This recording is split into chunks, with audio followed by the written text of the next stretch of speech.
வணக்கம் நண்பர்களே. நான் அருண்குமார் பானு ஃபார்முலேஷன்ஸ்லேருந்து பேசுகிறேன். இப்போல்லாம் நிறைய கார் சர்வீஸ் சென்டர் வந்துடுச்சு. கார் டீட்டெயிலிங் ப்ராடக்ட்ஸுக்கு நிறைய டிமாண்ட் இருக்குது, நல்ல பிஸ்னஸ் ஆப்பர்ச்சுனிட்டி இருக்குது. ஸோ இந்த பதிவில் கார் டீட்டெயிலிங் ப்ராடக்ட்ஸுக்கு என்ன பிஸ்னஸ் ஆப்பர்ச்சுனிட்டி இருக்குன்னு பார்க்கலாங்க.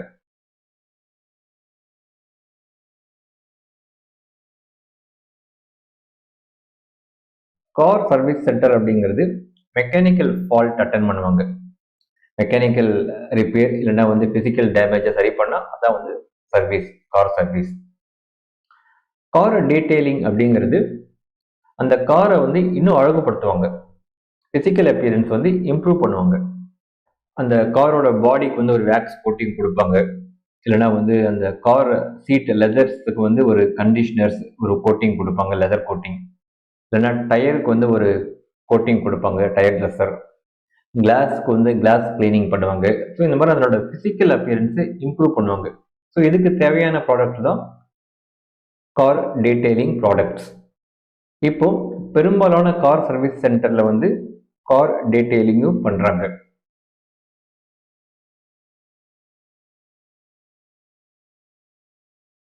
கார் டீட்டெயிலிங்க்கு நிறைய ப்ராடக்ட்ஸ் இருக்குங்க. சில எக்ஸாம்பிள்ஸ் நம்ம பார்க்கலாம். அதாவது ஷாம்பு நார்மலாக வாஷ் பண்ணுவாங்க, மேனுவல் வாஷிங், அது ஒரு கார் டீட்டெயிலிங் ப்ராடக்ட் தான் கார் ஷாம்பு. ஸ்னோஃபோம் கார் ஷாம்பு இருக்கு, டேஷ்போர்ட் பாலிஷ் இருக்கு, லெதர் பாலிஷ் இருக்கு, டயர் பாலிஷ் இருக்கு, அப்புறம் கிளாஸ் கிளீனர் இருக்கு. இன்னும் நிறைய ஸ்பெஷலைஸ்டான கிளீனிங் ப்ராடக்ட்ஸ்லாம் இருக்கு. அது மட்டும் இல்லாம ப்ரீ வாஷ் ப்ராடக்ட்ஸும் இருக்கு.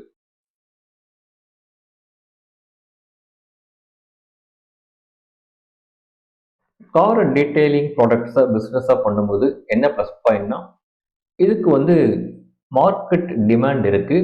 இந்த டிமாண்ட் இன்க்ரீஸ் ஆகும்னு எதிர்பார்க்கலாம். இந்த மார்க்கெட்டில் காம்படிஷன் குறைவாக இருக்குன்னு நம்ம எடுத்துக்கலாம். ஹோம் கேர் ப்ராடக்ட்ஸுக்கு என்ன காம்படிஷன் இருக்கோ அது பெரிய மார்க்கெட்டு தான். அதே சமயத்தில் அதிகமாக காம்படிஷன் இருக்கு.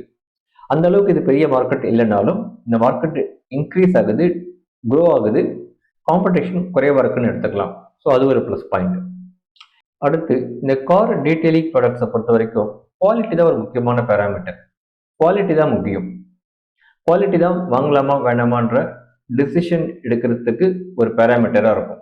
பர்ச்சேசிங் டிசிஷன் எடுக்கிறதுக்கு ஒரு ஃபேக்டராக இருக்கும். ஸோ நம்ம காஸ்ட்டோ இல்லை மார்ஜினோ காம்ப்ரமைஸ் பண்ண வேண்டாம். ஆனால் ஹோம் கேர் ப்ராடக்ட்ஸ் எடுத்தோம்னா காஸ்ட் தான் முக்கியமான ஃபேக்டர். வாங்கலாமா வேணாமான்னு சொல்லிட்டு காஸ்ட்டை பேஸ் பண்ணி தான் கஸ்டமர்ஸ் அந்த டிசிஷனை எடுப்பாங்க. ஸோ காஸ்ட்டை ரெடியூஸ் பண்ணுறதுக்காக நம்ம குவாலிட்டி காம்ப்ரமைஸ் ஆகும். அதே மாதிரி நம்ம மார்ஜின்லையும் காம்ப்ரமைஸ் ஆகும்.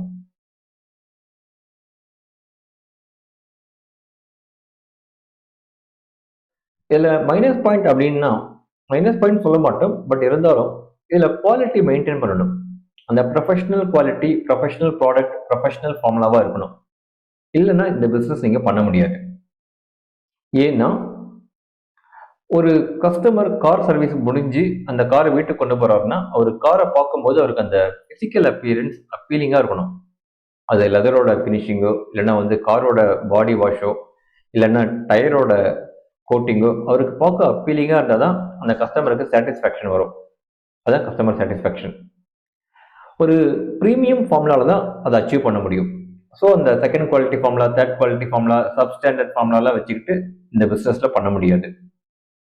அந்த கஸ்டமருக்கு ஒரு பார்க்கும்போது ஒரு நல்ல அப்பியரன்ஸ் கிடைக்கலன்னா, ஒரு நல்ல லுக் கிடைக்கலன்னா, அந்த காரில் புதுசாக இன்ஜின் மாற்றிருந்தா கூட அவருக்கு சாட்டிஸ்ஃபேக்ஷன் இருக்காது. நெக்ஸ்ட் டைம் அந்த கடைக்கு வர மாட்டார்.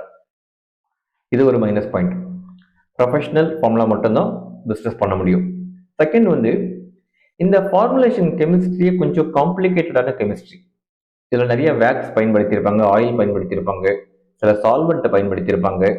ஸோ கொஞ்சம் காம்ப்ளிகேட்டடான கெமிஸ்ட்ரி, ஈஸியாக லேயர் பிரிஞ்சிடும்.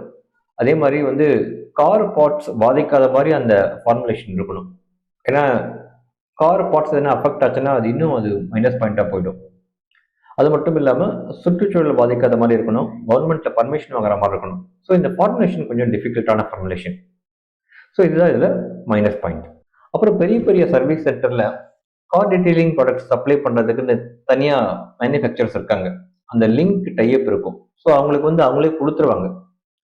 பெரிய கார் சர்வீஸ் சென்டரில் நம்மக்கிட்ட வாங்க மாட்டாங்க.